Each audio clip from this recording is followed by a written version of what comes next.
নমস্কার বন্ধুরা, আবার নতুন একটা রেসিপি নিয়ে চলে আসলাম। এই ঠান্ডার মধ্যে আইসক্রিম খেতে কার কার পছন্দ অবশ্যই কমেন্ট করে বলবে। তো আমার তো খুব ভালো লাগে ঠান্ডার সময় আইসক্রিম খেতে, সেই জন্য আমি আজকে তোমাদের জন্য নিয়ে আসলাম আইসক্রিম রেসিপি। তো সবার প্রথমে আমি এখানে একটা বাটির মধ্যে সামান্য একটু দুধ নিয়েছি, লিকুইড দুধ। এবার এর মধ্যে দিয়ে দেবো গুঁড়ো চিনি। চিনিটাকে আমি মিক্সিতে খুব ভালো করে গুঁড়ো করে নিয়েছি। আর মিষ্টিটা যেরকম পছন্দ সেরকমই দেবেন। এখানে নিয়েছি কোকো পাউডার 2 চামচের মতো। এবার আমি দুধ, চিনি আর কোকো পাউডার খুব ভালো করে মিক্স করে নেব।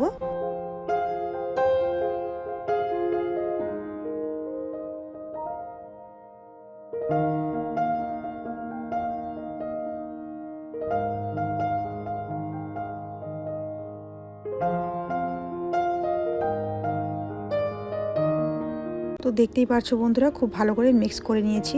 এদিকে আমি নিয়েছি ক্রিম, আর এটা হচ্ছে আমুলের ফ্রেশ ক্রিম। এটাকে আমি ফ্রিজে রেখেছিলাম, সেজন্য এটা জমাট বেঁধে আছে। এবার খুব ভালো করে এটাকে আমি বিট করে নেব। এবার সেই দুধ, চিনি আর কোকো পাউডার যেখানে আমি মিক্স করে রেখেছিলাম সেখানে দিয়ে দেব ক্রিমটা।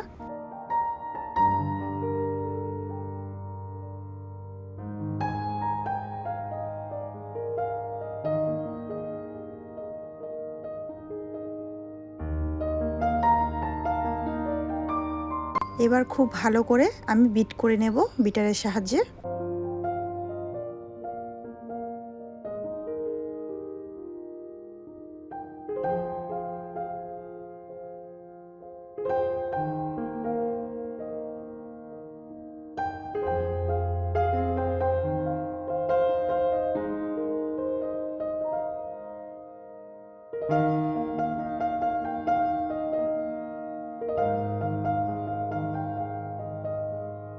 তো দেখতেই পারছো বন্ধুরা, খুব ভালো করে বিট করে নিয়েছি আমি। তো বিট করা হয়ে গেছে। এবার এটাকে আমি একটা কন্টেনারের মধ্যে নিয়ে নেব।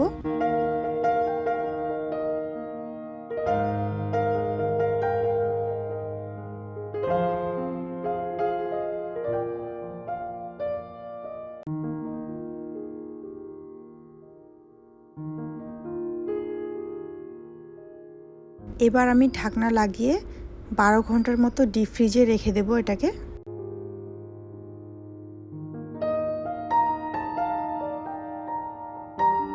তো ফিরে আসবো 12 ঘন্টা পর। তো আমি এটা যখন খুলেছিলাম ফ্রিজ থেকে বার করার সময়, তখন একটু বরফ পড়ে গেছে উপর থেকে। তো এবার আমি তোমাদেরকে চামচ দিয়ে কেটে দেখাচ্ছি আইসক্রিমটা কত সুন্দর হয়েছে। তো দেখতেই পারছো বন্ধুরা। এবার আমি একটা প্লেটের মধ্যে পরিবেশন করে নেব, তারপর তোমাদেরকে দেখিয়ে দিচ্ছি কেমন হয়েছে না হয়েছে। আর তোমরা হয়তো দেখেই বুঝতে পারতেছো কতটা সুন্দর হয়েছে আইসক্রিমটা।